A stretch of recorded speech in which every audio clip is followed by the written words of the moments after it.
qu'elle serait là. Il y a quoi? Qu'est-ce qui se passe? Quoi?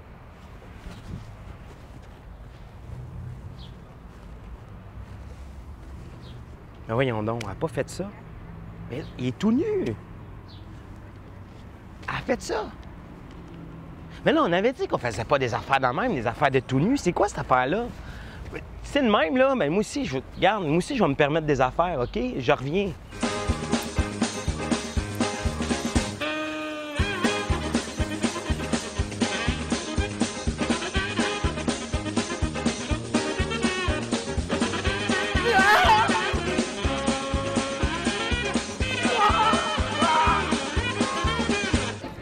Fringe-moi. Attends une minute, esti.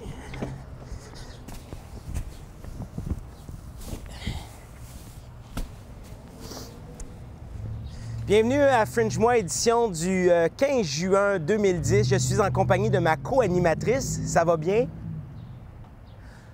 Mon Dieu, que tu parles bien, tu as une bonne diction. Très intéressant, tu as des propos clairs. Je vais te garder. Aujourd'hui, à l'émission, on va recevoir Frédéric Dubé avec son spectacle, qui présente son spectacle Un long poème qui pue des pieds. Et on reçoit également Véronique Raymond et son spectacle Les 4 petites filles plus tard dans l'émission. Mais je suis allé voir le spectacle Dance Animal dimanche soir, un spectacle extraordinaire. S'il y a un spectacle que vous voulez voir qui est cool, qui est énergique, c'est de la danse, c'est flyé. C'est comme si on avait ramassé plein de têtes d'affiches du Fringe, qu'on avait mis ça dans un show, on avait créé des numéros de danse avec des personnalités. On va les recevoir à l'émission mercredi cette semaine. C'est vraiment, vraiment à voir.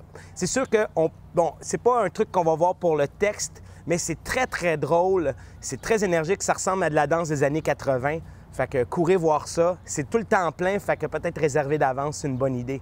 Alors, on se revoit tout à l'heure avec les entrevues pendant que je m'occupe de ma co-animatrice. Et oui, je me suis rhabillé pour l'entrevue, mesdames et messieurs. Je suis présentement avec Frédéric Dubé qui présente un long poème qui pue des... Un long poème qui pue des pieds. C'est quelque chose dans Un long poème qui pue des pieds. Exactement. Au studio Juste pour rire. Je l'ai vu hier soir. Hier soir, tu étais à la 13e heure aussi. Fait que ce matin... Ben écoutez, c'est le matin. On va faire une entrevue matin. Ça va bien? Ben oui, toi? Je suis content de te recevoir. J'ai vu ton spectacle hier. Arrête donc. Écoute, j'étais dans la salle parmi les nombreux spectateurs. Oui, oui, Et oui. on va parler de ça. Premièrement, la première question que je te poserais, c'est pourquoi le titre « Un long poème qui pue des pieds » ?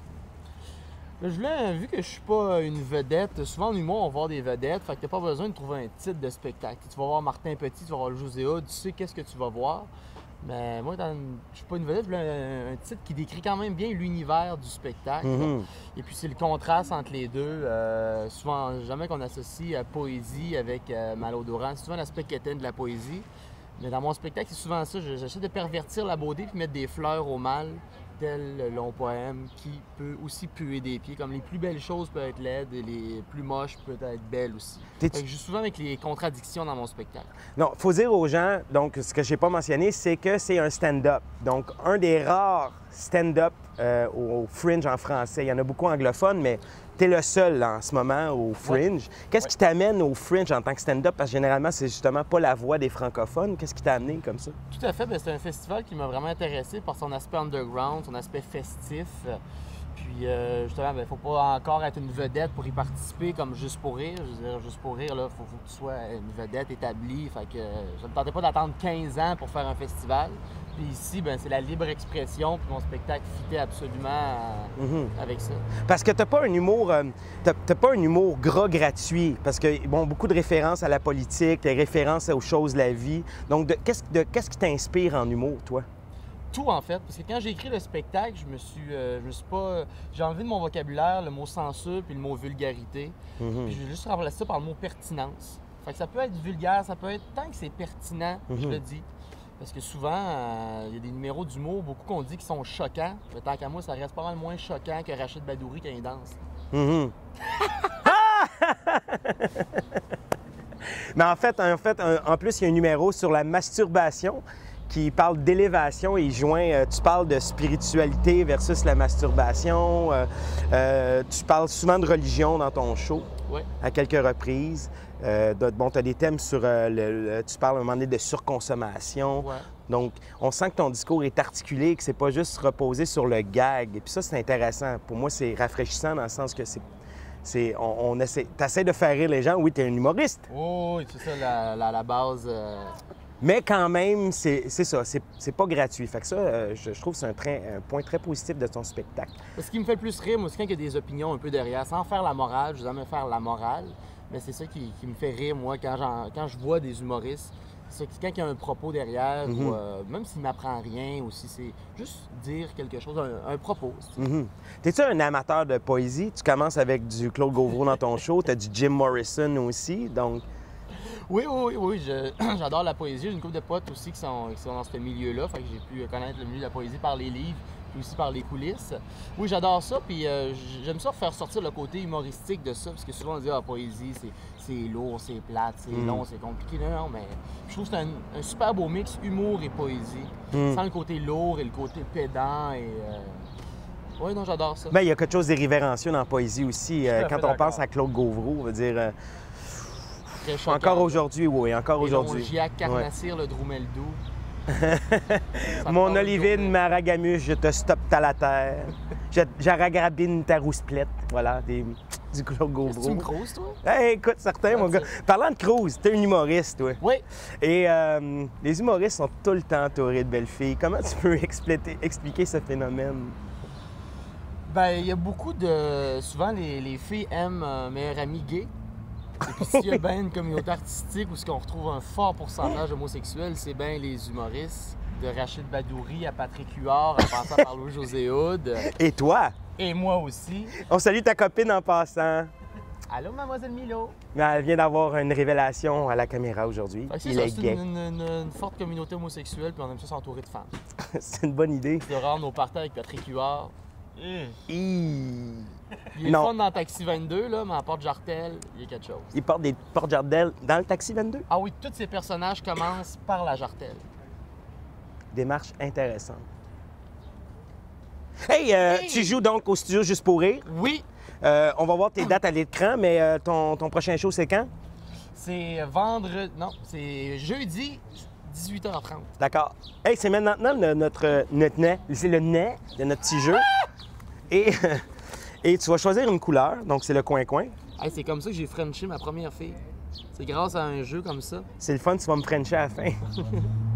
Ben, elle avait un plus petit pinch. C'est... Je vais aller avec le rouge, bien rouge. R, tu sais que t'es pas original, hein? Ça fait près 75 des artistes, mais là, tu peux pas Ben oui, changer. tout le temps. R-O-U-G-E. Là, c'est un chiffre, Oui. 3. 1, 2, 3, Un autre chiffre, 6. 6. Attendez. Oh my God, j'ai jamais fait ça encore.